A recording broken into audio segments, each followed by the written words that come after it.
오직 예수님, 예수님밖에 없습니다. 자, 여러분 화면을 보시면은 예수님 그림이 이렇게 여러 장이 지나갈 거예요. 한 장 한 장 한번 가만히 한번 보세요. 예수님 모습입니다. 오병이어 기적을 행하시는 모습입니다. 풍랑을 잠잠케 하시는 예수님, 말씀 전하시는 예수님, 환자를 고쳐주신 예수님.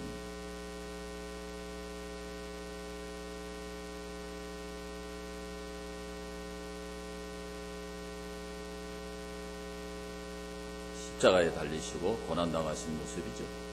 양떼를 인도하시고, 자, 잃은 양을 찾아가지고 잃은 양 찾으시는 예수, 우리를 천국까지 인도하시는 예수, 우리의 마음의 문을 두드리는 예수, 예수님 예루살렘 성을 내려다보고 우시는 모습. 자, 여러분 화면을 한번 쭉 보셨지요? 자, 여러분 마음속에 가장 강하게 탁 다가오는 모습이 있을 거예요. 각자의 마음 상태에 따라서 각기 다른 모습이 이렇게 투영이 될 겁니다. 그런데 자기에게 가장 강하게 다가오는 모습이 자기가 생각하고 있는 예수님이죠. 예수님. 그래서 우리가 어떤 예수님을 믿느냐는 굉장히 중요해요. 그래서 오늘 이 사마리아인 비유를 통해 가지고 우리가 믿는 예수님이 어떤 분인가, 이것을 한번 생각해 보기를 원합니다. 이 선한 사마리아인 비유를 모르는 사람은 한 사람도 없어요. 이야기는 다 알아, 이야기는. 그런데 어떻게 이 선한 사마리아인 비유가 나왔는지를 사람들이 잘 몰라요.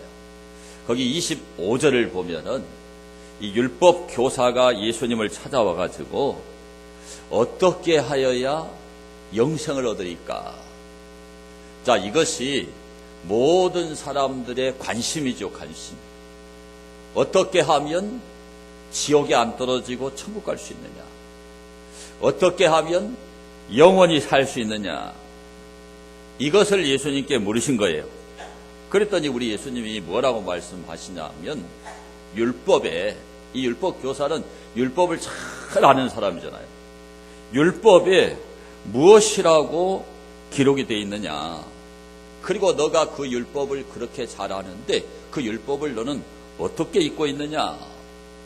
그랬더니 이 사람이 답변을 하는 겁니다. 하나님을 사랑하는데 마음을 다하고 뜻을 다하고 성품을 다하고 목숨을 다해가지고 주 너의 하나님을 사랑하라고 하는 것이 첫째 계명이고, 내 이웃을 몸과 같이 사랑하라고 하는 것이 두 번째 계명입니다. 이렇게 딱 말하는 거예요. 그랬더니 예수님께서 내 대답이 옳도다, 옳다고 했어요. 그리고 방금 너가 말한 거, 하나님 사랑, 이웃 사랑을 행해라. 그러면 살리라. 그런 거예요. 그러니까 이 사람은 율법의 핵심을 정확하게 깨뚫고 있죠. 그러니까 예수님이 그것은 칭찬하신 거예요. 너가 잘 알고 있다.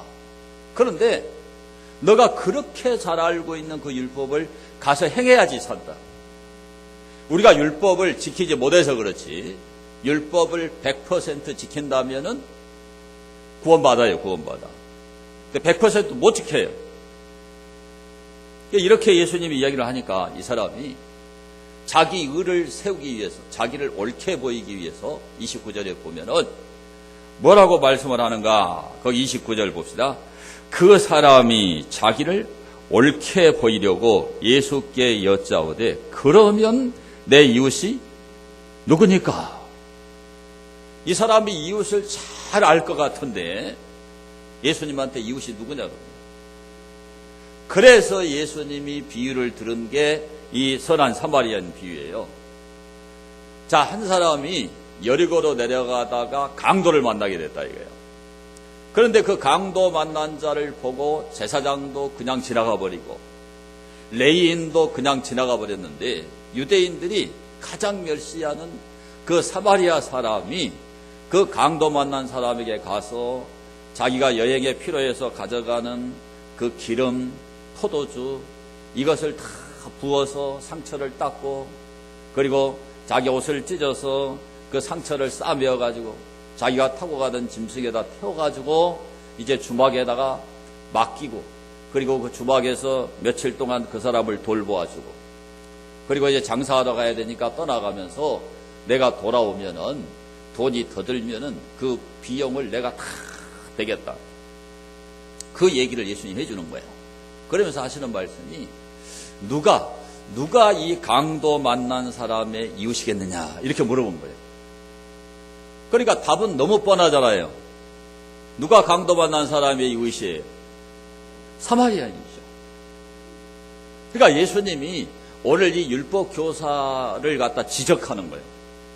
너가 종교적인 특권층에 속하는 그런 제사장, 그런 레위인처럼 너가 율법을 너무너무 잘 알고 있는데 너희들은 지금 너희 동족 유대인만 사랑하고 이 사마리아인들은 개 취급을 하고 돼지 취급을 하고 지옥의 땔감 취급을 하고 있지 않느냐. 그러니까 너는 지금 잘못하고 있는 거다. 이 비유를 통해서 예수님이 그냥 한 방 먹이는 거죠.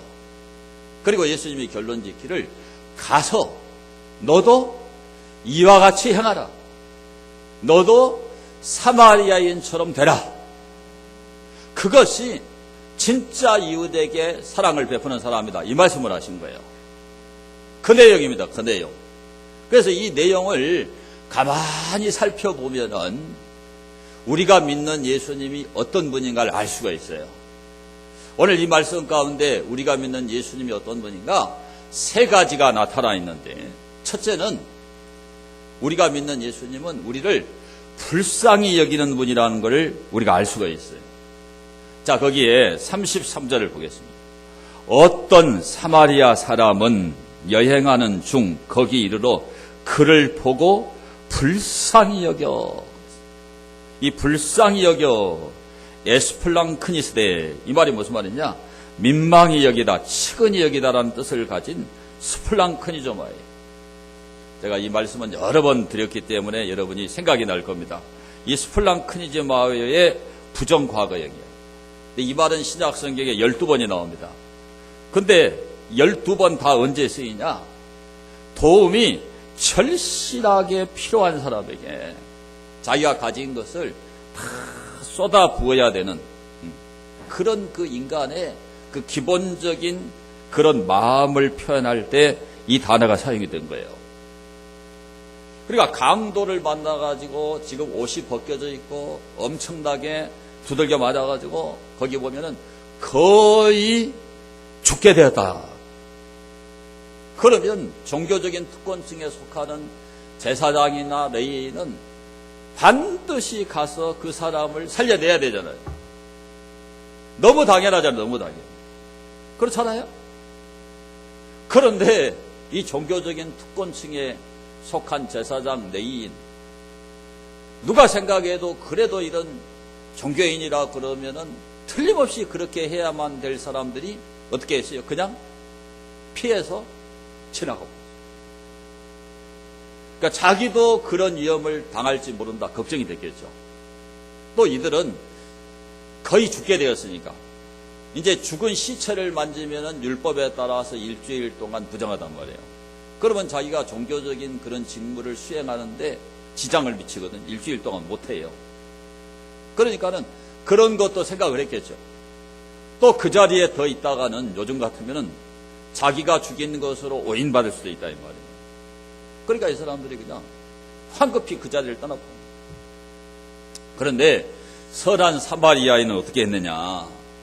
오늘 이 말씀에 보면은 우리 한번 받아봅시다. 가까이 가서 자기가 가진 거를 다 쏟아 부어가지고 이 사람을 살려낸 거죠. 살려낸 거. 그러니까 예수님이 오늘 율법 교사에게 무엇을 얘기하느냐 하면, 너가 율법을 그렇게 잘 알고 그 잘 아는 율법을 가지고 종교적인 직무를 수행하고 제사를 집례하고 그런 일을 너가 하고 있는데 그 율법으로는 사람을 못 살린다. 그 율법은 사람을 변화시키지 못한다 이 말이에요.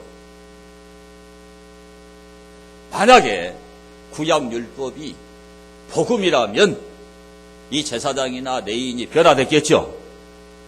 그렇잖아요. 변화돼서 그 사람을 살려냈겠죠. 이 사람들은 그런 의식법의 전문가고 그런 제사를 집례하는 전문가잖아. 전문가. 종교 엘리트 아니에요.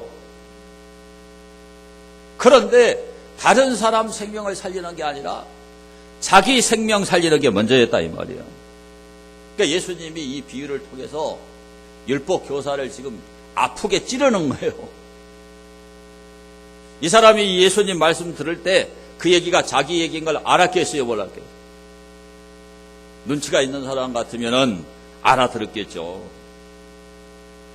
그러니까 율법을 아는 유대인들은 사마리아인을 개돼지 취급했어요. 왜 그랬냐? 이들은 여러분 아시는 대로 북이스라엘이 722년에 멸망을 할 때 아수르 왕이 그쪽 북쪽 이스라엘 사람들을 다 끌어다가 다른 지역에 가서 살게 하고 그 다른 지역의 사람을 이스라엘에 데려다 놓고 이렇게 합니다. 그러니까 이방 땅에 가면은 그곳에 거주하면서 다른 사람과 피를 섞게 됩니다. 통혼을 했단 말이에요. 그래가지고 해방된 이후에 이제 이스라엘 땅에 돌아왔는데 돌아왔지만은 이방 땅에 살면서 이방 종교의 영향을 받았어요. 피가 섞여 있어요. 그러니까 유대인들은 같은 유대인끼리만 결혼해야 된다. 이게 율법이죠. 근데 이방인들하고 결혼해서 이들을 개 취급을 하는 거예요. 사람 취급을 하는 거예요. 그래서 우리가 요한복음 4장에 보면 한번 따라합시다. 상종하지 아니하밀러라. 상종을 하는 거예요. 그러니까 예수님이 지금 그걸 지적하는 거예요. 정말 이웃을 사랑하라고 하는 그 하나님의 뜻은 너희 유대인들처럼 그렇게 배타주의에 의해 가지고 자기 동족인데 이방 땅에 갔다 왔다고 그래서 통혼했다고 그래서 개 취급하고 그들을 이웃으로 치지 않는 너희는 너무너무 잘못된 거다. 그걸 예수님이 지적하는 거죠. 그렇게 외면을 당하고 그렇게 배척을 당하고 사람 취급을 당하지 못하는 그 사마리아인이 진짜로 강도 만난 자의 이웃이 되더라 이 얘기예요. 오늘 우리 예수님이 이 땅에 오셔가지고 자기 땅에 왔으나 자기 백성이 예수님을 영접했나요? 영접 안 했어요. 예수님을 배척했어요. 나사렛 사람이다. 아주 예수님을 폄하해버리고 목수의 아들이라 이렇게 예수님을 무시했다 이 말이에요. 그런데 그 예수님이 사마리아인이 강도 만난 자를 살려내듯이 오늘 저와 여러분을 살려내신 거예요.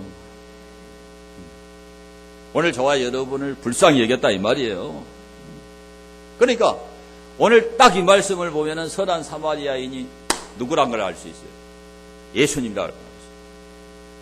제사장 레위인들이 가진 율법으로는 사람을 구원하지 못하고 배척받고 멸시받고 무시받는 그 예수님이 가지고 온 그 복음이 사람 살린다 이걸 보여주는 거죠.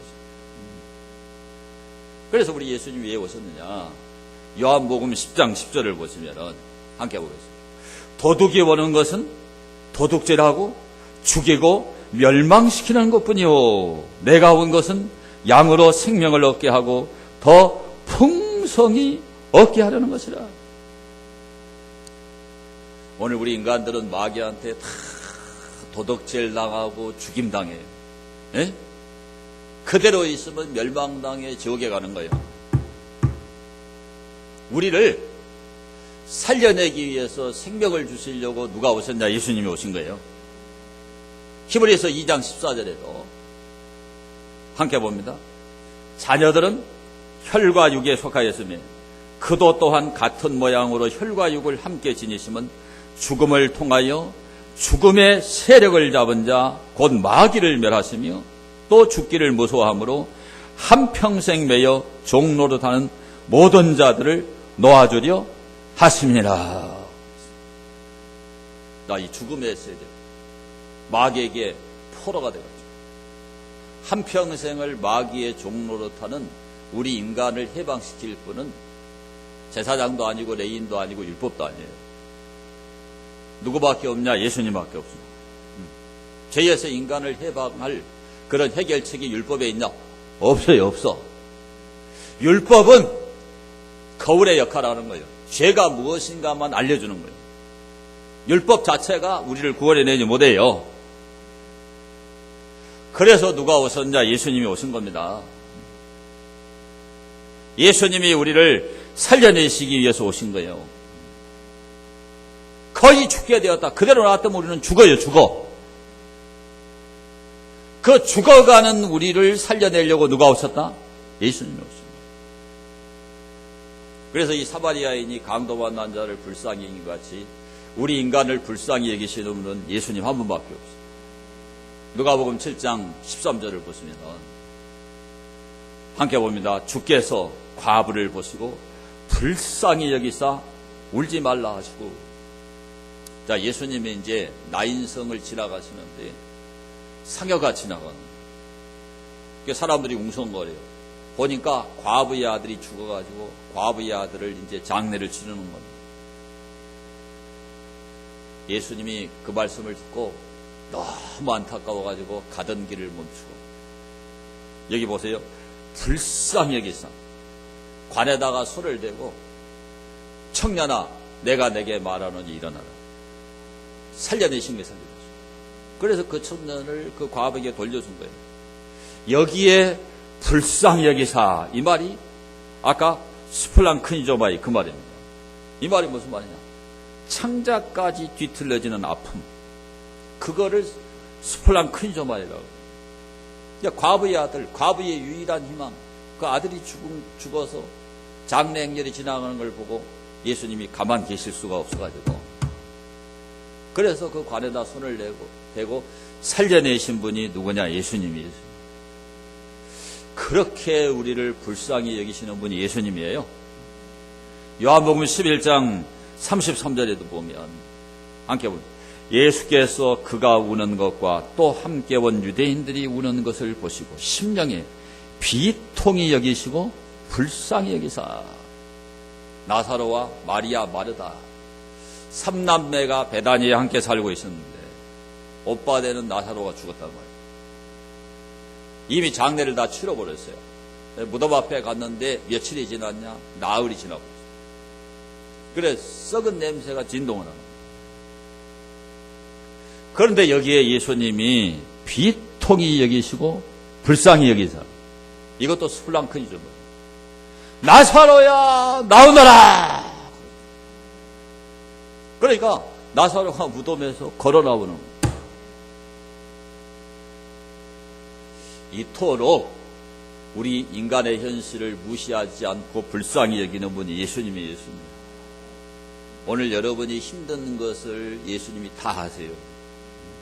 얼마나 괴로운가를 다 아신단 말이에요. 누구보다도 우리를 불쌍히 여기는 분이 예수님 계십니다.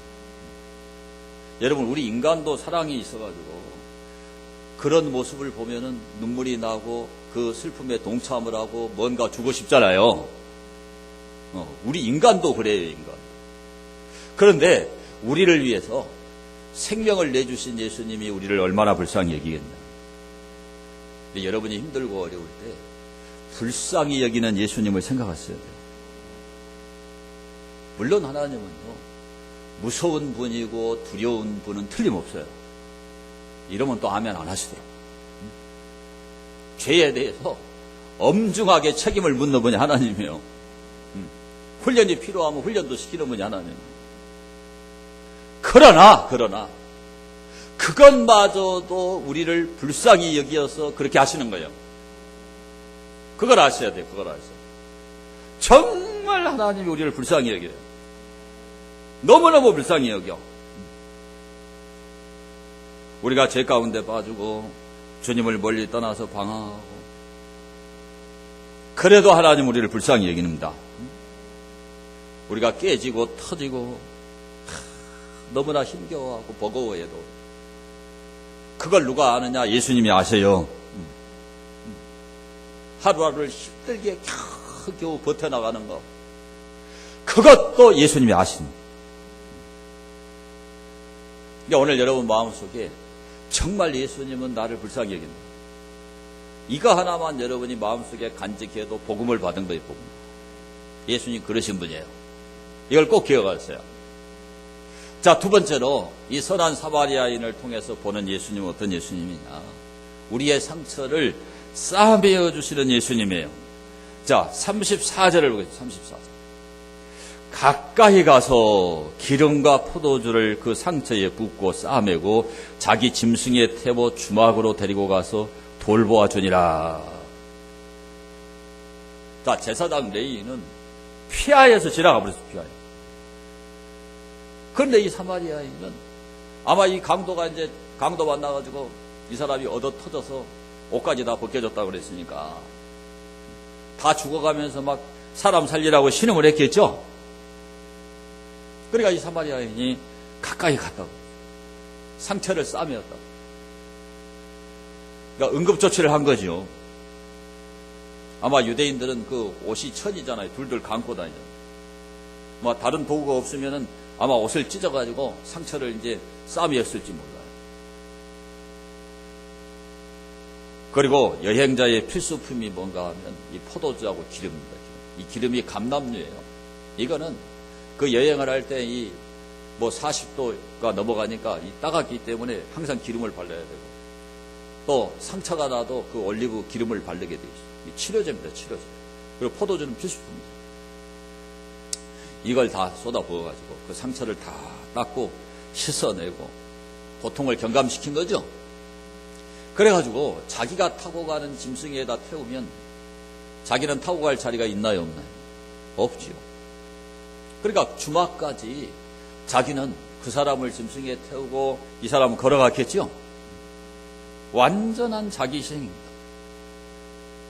그리고 바로 그 주막을 떠나버린 게 아니라 여러분 본문을 자세히 보시면 돌보아줬다. 아마 그 사람의 상처가 너무 심각해서 간호사가 필요하니까 자기가 간호사가 돼가지고 며칠 동안 돌봐줬던 것 같아요. 그리고 여러분 성경을 자세히 읽어보면은 2데나리온의 돈을 주막 주인에게 맡겼습니다. 2데나리온이 얼마나 큰 돈이냐? 그 성경 고고학자들이 연구를 해보니까 24일, 그러니까 좋은 여관 같으면 24일, 허름한 여관 같으면 48일을 묵을 수 있는 돈이다. 약 한 달에서 2달을 묵을 수 있는 돈이니까 큰 돈이에요, 큰 돈. 큰 돈이죠? 자, 그 돈을 그 주막 주인에게 다 맡겨. 그리고 잘 돌봐주라고 부탁을 하는 거죠. 그리고 만약에 돈이 그보다 더 들면은 내가 장사 끝내고 돌아올 때 그 돈을 내가 다 지불하겠다. 근데 여기에 오늘 중요한 말씀은 30절 보면은 거의 죽은 것이라고 했어요. 한번 받아봅시다. 거의 죽은 것. 이 헬라어 성경을 보면은 헤미단의 이 절반을 뜻하는 헤미라는 말, 또 죽다라는 뜻을 가지고 있는 드네스코, 이게 합쳐진 말이 헤미단입니다. 이 말은 하프데드, 다 죽은 거예요. 거반 죽은 거예요. 그러니까 만약에 사마리아인마저도 그냥 지나갔더라면 이 사람은 틀림없이 어떻게 됐을까요? 틀림없이 죽었어요. 틀림없이. 자, 우리 인간의 생명은요, 가만히 놔둬도 8, 90년 지나면 죽어. 요즘 100세 세대인데 100세 되면 거의 다 죽고 없어요. 그런데 이런 육신의 생명만 죽은 게 아니라 예수님을 안 믿으면, 거듭나지 않으면 영원히 죽은 상태니까 영과 육이 분리되는 그 죽음을 맞이하면 그 영은 지옥의 불구덩이 떨어지죠. 우리 인간은 죽어가고 있어. 죽어가고 있어. 뭐 때문에 죽느냐? 죄 때문에 죽는 거예요. 다른 질병은 인간의 의학이나 의술로 고칠 수 있지만 인간의 죄의 질병은 인간이 고치나요? 못 고칩니다. 죄의 질병은 누구만 고치냐? 예수님만 고치는 거예요. 가만 놔두면 시간만 가면 죽어버립니다. 이 강도 만난 이 사람이 할 수 있는 일은 아무것도 없어요. 아무것도 없어요. 이 아무것도 할 수 없는 강도 만난 사람을 자기 시간을 희생하고 물질을 희생해가지고 살려낸 사람이 사마리아인이에요. 오늘 저와 여러분을 위해서 생명을 희생하신 분이 누구냐? 예수님입니다. 예수님. 우리의 상처를 치유하신 분이 예수님입니다. 자, 이사야 30장 26절을 보겠습니다. 이사야 30장 26절. 여호와께서 자기 백성의 상처를 싸매시며 그들의 맞은 자리를 고치시는 날에는 달빛은 햇빛 같겠고 햇빛은 7배가 되어 7날의 빛과 같으리라. 우리 인간은 이 죄라는 어둠에 갇혀 있어가지고 빛이 안 들어가면 아무것도 안 보여요. 하나님의 나라는 해와 달 같은 빛이 필요 있나요, 없나요? 성경을 읽으면 나오죠. 해와 달과 같은 빛이 필요 없고, 한번 따라합시다. 하나님이 빛이 되십니다. 그게 하나님 나라예요. 그러니까 예수님을 만나기 전에는, 빛 대신 예수님 만나기 전에는, 이 진리가 빛인데 이 진리를 만나기 전에는 캄캄해. 그러니까 무엇이 죄인지를 몰라요. 천당이 있고 지옥이 있고 마지막 날 심판이 있다는 걸 하나도 몰라요. 분명히 인간이 죽는데 죽는다는 걸 생각 않고 살아가는 거예요. 빛 대신 예수님이 오면은요, 그게 다 보여. 요한복음 8장 12절에 함께 봅니다. 예수께서 또 말씀하여 이르시되 나는 세상의 빛이니 나를 따르는 자는 어둠에 다니지 아니하고 생명의 빛을 얻으리라. 이 빛을 못 받으면요, 그 죄악에 얼룩진 상처를 가지고 인생을 살면서, 또 우리가 힘들게 인생을 살면서 얼마나 많은 상처를, 태어나는 순간부터 인간은 상처받게 돼 있어요. 어린 애들도요, 젖달라고 막 계속 울었는데 방치하잖아요. 그러면 그게 심리학자들이 그 연구해 놓은 걸 보면 엄청난 상처를 받는 거예요. 그러니까 얘들이 울면 빨리 젖먹여야 돼요. 에? 부모가 안 때려야 되는데 요즘 보세요. 그제도 4살짜리를 엄마가 두들겨 패가지고, 그래가지고 죽었잖아요. 그러니까 자기 큰딸 9살짜리가 때려 주겠다고 또 거짓말. 얼마나 아이들이 그 9살짜리 그 딸이 얼마나 또 상처를 받겠어요. 자기 엄마가 거짓말한 거 알 거 아니에요. 이렇게 인간은 태어나면서부터 계속 상처받고 사는 거예요. 그러잖아요. 아주 집에서 아주 그냥 착한 딸로 사랑받고 잘 자란 딸도 시집을 잘 못 와가지고 남편을 희한한 인간을 만나버리면 배우자 때문에 완전히 상처투성이가 돼요. 여자만 그런 건 아닙니다만은 남자도 또 상처받을 수 있는데, 여자가 계속 볶아치면 후라이팬에 넣고 볶는 것 같이 날마다 볶기 시작하면 남자도 상처받지. 이런 상처투성이의 상처를 치료하시는 분이 누구냐? 예수님이에요.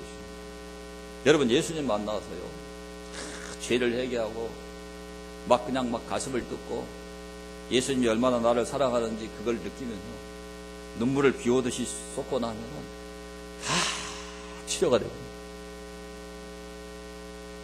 그 아픈 상처, 그 갈갈이 찢긴 그 마음이 그냥 다 치료가 됩니다. 저는 여러분이 그런 예수님을 만날 수 있게 되길 바랍니다. 예레미야 선지자는 예레미야 30장 17절에 여호와의 말씀이니라. 그들이 쫓겨난 자라 하며 시온을 찾는 자가 없은즉 내가 너의 상처로부터 새 살이 돋아나게 하여 너를 고쳐주리라. 정말 사람들하고 이야기를 해보면 상처가 너무, 상처가 많은 사람은요, 제가 보니까 분노를 잘해요. 굉장히 다른 사람보다 빨리 열을 받아. 그리고 말을 다 듣기도 전에 말이 먼저 튀어나와요. 통계적으로 그렇더라고요, 제가 보니까. 상처가 많으니까. 분노를 잘해요, 분노를. 그래가지고, 팍! 그냥, 금방 쏘아붙지. 그런 걸 제가 상담하면서 많이 이렇게 겪어봅니다. 그래서 거의 그 상처가 불치 상태. 굉장히 깊어. 어렸을 때부터 이렇게 그게 상처가 다 누적이 돼서 깊어, 이렇게. 그래가지고 이제 자기보다 약한 사람은 자기가 제압을 해요. 그러니까 연약한 게 여자잖아요. 여자 잡는 남자가 얼마나 많아. 반대도 많아, 요즘에. 여자에게 경험하면 안 돼요. 남자를 후라이팬으로 때리는 여자도 많아.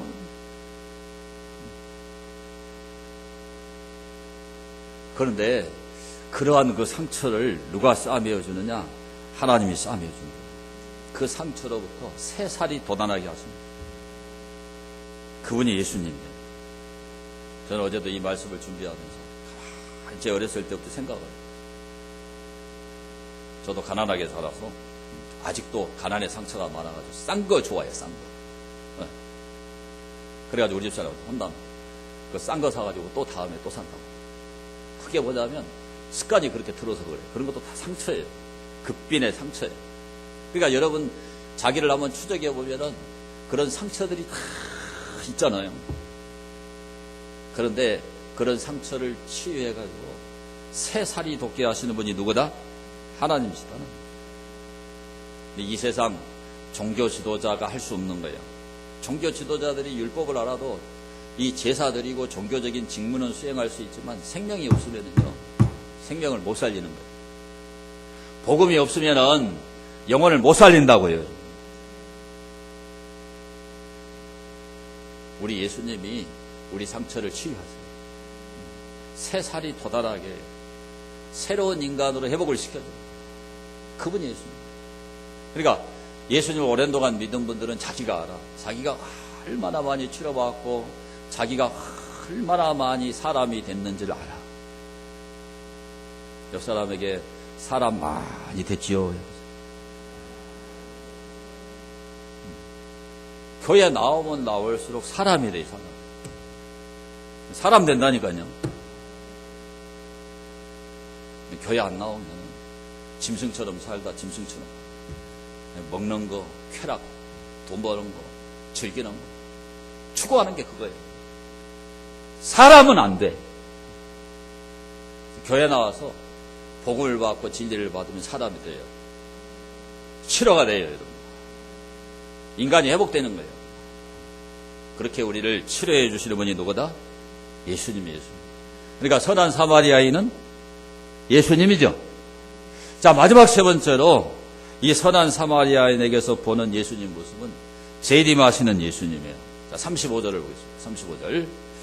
이 사람을 돌보아주라. 비용이 더 들면 내가 돌아올 때에 갚으리라 하였으니. 아까 2데나리온을 줬죠? 24일에서 48일 동안 그 숙소에 머무를 수 있는 돈을, 굉장한 돈을 준 거죠. 그러고도 모자라면은 자기를 대신해서 잘 간호를 해달라는 거예요. 그리고 모자라면 돌아올 때 자기가 다 갚아주겠다. 그래서 많은 성경학자들은 이 주막을 따라합시다. 교회다. 교회라고. 자, 이 주막 주인을 많은 성경학자들은 주의 종이다 그래요. 오늘날로 말하면 교회 목사란 말이에요. 그러니까 예수님께서 우리를 구원하셔가지고 여러분을 교회에다 맡긴 거예요. 따라합시다. 신앙생활은 교회 생활이다. 따라합시다. 교회 생활 잘하는 것이 신앙생활 잘하는 거다. 이건 틀림없이 틀립니다. 교회 와서 자주 말씀 듣고 신앙생활 잘해야 세상에 나가서 똑바로 잘 살게 돼요.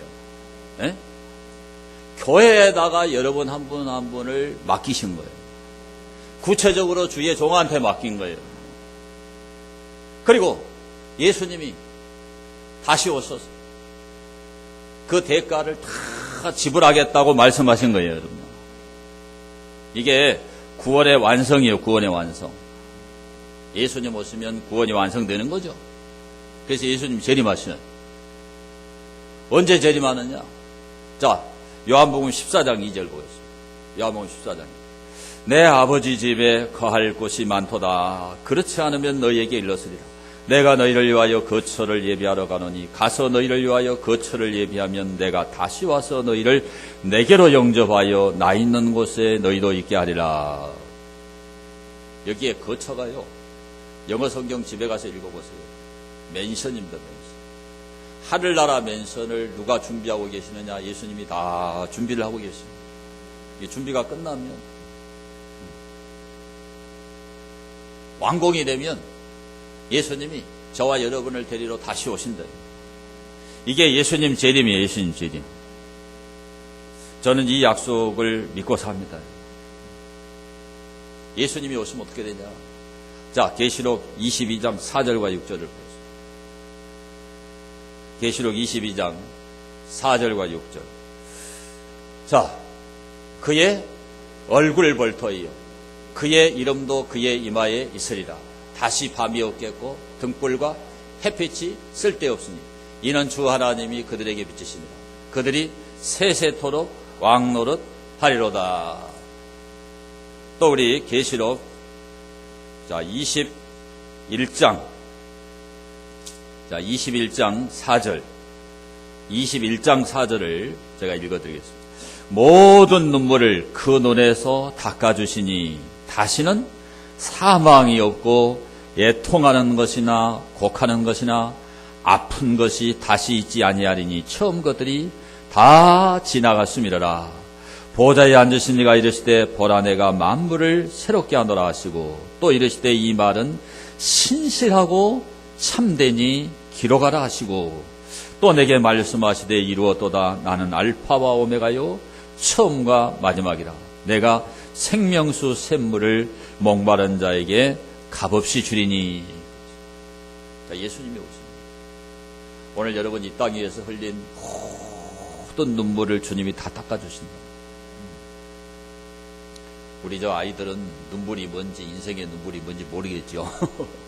그러나 인생을 조금만 살아보면 얼마나 많은 눈물을 우리가 흘려야 돼요. 살아갈수록 눈물이 많잖아요. 눈물이 힘드니까 눈물이 나오고 생각하면 그냥 눈물이 그냥 왈칵 쏟아져.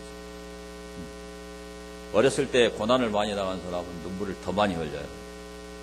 남보다 쉽게 동화가 돼. 감정에 금방 눈물이 나. 그런 우리 인생에서 흘린 모든 눈물을 누가 닦아주신다고요? 예수님이 다 닦아주신다. 분명히 여러분 마지막이 있어요. 알파와 오메가예요. 알파. 예배를 시작하면 예배를 마쳐요. 이 세상 역사가 시작됐지만 이 세상이 끝나는 날, 예수님 재림하는 날이 분명히 있어. 예수님이 오신다는 것을 오늘 이 말씀이 우리에게 가르쳐줘. 우리가 인생을 마칠 때까지 흘려야 되는 눈물이 얼마나. 우리가 수많은 밤을 새면서 고민해야 되는 그 고민이 얼마냐 말이에요. 고민 많잖아요. 에? 제가 이렇게 목사가 돼가지고 살아가면서 가장 괴로운 게 뭐냐. 이 하늘나라 가치관을 가지고 산다는 게 너무 힘들더라고요. 이 성경적 세계관, 성경적 사상, 성경이 말하는 역사관, 이걸 가르치고 이걸 전파하고 그런 시각을 가르치는 것. 이게 대다수의 사람들이 쉽게 잘 안 받아지는 거죠. 세상 나라 가치관에 익숙해져 있기 때문에 이 하늘나라 가치관을 설파하는 것, 이 성경적 시각으로 세상을 보는 것, 이거 사람들이 잘 이해를 못해요. 그런 올바른 시각을 가진 사람은 굉장히 극소수예요. 그걸 바라보고 추구하고 가는 게 굉장히 힘들어요. 그러나 오늘 새벽에도 기도하면서 주님이 저에게 그런 일을 하세요. 내가 재림할 때 그때는 사람들이 다 알게 된다. 잘 참고 견뎌라. 그런 것 같아. 음성이 들린 건 아닌데 내 마음속에 그걸 잘 참고 견뎌라. 분명히 그건 맞는 거다. 저는 수십 년 성경을 연구하고 살아왔는데 성경이 하나님 말씀이니까 변함이 없는 진리잖아요. 이건 변할 수가 없는 거잖아요. 그러니까 변할 수 없는 영원한 가치관, 이 근본적인 가치관, 이 본질적인 가치, 이게 사람들 속에 심어져야 되잖아요. 근데 그게 심겨지는 게 그렇게 어려워요. 그게 고통이 있죠. 그러나 주님이 오시는 날은 다 알게 돼요. 알게 돼. 그런 것 때문에 여러분 미움도 받고 업신여김도 당하고 이티 취급도 받을 수 있어요. 그러나 예수님 오시면 다 알게 돼요. 그런 괴로움을 예수님이 다 아셔. 그날을 바라보고 잘 이기시기를 바랍니다. 자, 오늘 우리가 이 선한 사마리아인을 통해서 세 가지 예수님 모습을 생각해요. 우리 예수님은 우리를 불쌍히 여기는 분이에요. 여러분이 부모가 돼가지고 그 얘들을, 요즘에 이제 겨울에 감기가 많이 걸리잖아요. 그러면 감기가 걸려가지고 이 갓난 애기가 막 기침하고 막 가래가 드글드글 끓고 이러면, 여러분 저는 그 병원에 그 신방 가보면 그 얘기들 막 이 뭐 환자 같은 걸 하나 이렇게 붙여가지고 여기다 링기를 꽂아갖고 이렇게 묶어놓은 그런 거 보거든요. 아이 그 조그마한 얘기가 너무 불쌍하더라고. 근데 우리 인간도 그래요. 근데 하나님이 나를 얼마나 불쌍히 여기겠는가, 그걸 생각해요. 그걸 생각하면 아무리 힘들어도 이길 수가 있어요. 인생을 살면서 뼈아픈 눈물을 흘리고 참 뼈아픈 그런 상처를 받아요. 틀림없이 받아. 그런데 그 상처를 치유하는 분은 예수님. 사람은요, 아무리 상담을 잘하는 목사라도 그 사람 상담해가지고 그 사람 문제를 100% 해결하냐 못해요. 저도 한때는 상담에 막 취해서 그런 책도 보고 그랬는데 그거 해결된 줄 알았던데 아니요. 예수님 만나야 해결돼요. 울고 회개해야 해결돼요. 그 하나님 사랑을 자기가 느껴야 해결돼요. 눈물 흘리면 그냥 다 치료돼 버려요. 예수님은 내 상처를 치유하십니다. 그리고 예수님은 재림하세요. 반드시 다시 오십니다. 예수님 다시 오시는 그 소망이 없다면은 우리는 이 환란을 이기기가 너무 어려워요. 그러나 그분이 다시 오십니다. 그래서 우리가 환란도 이기고 미움도 이겨요. 의심적인 당하는 것도 다 이기는 거야. 예수님 재림을 바라보면서 환란을 이기는 여러분 되기를 축원합니다. 자, 받은 말씀을 생각하면서 우리 통성으로 기도합니다. 여러분 아까 몇 가지 그림을 보셨는데, 자, 여러분 어떤 예수님을 믿으세요? 여러분 마음속에 깊이 생각해 보세요. 그 예수님에 대한 상이 명확하게 정해져야 돼요. 자, 그 예수님을 여러분 마음속에 간직하면서 통성으로 기도.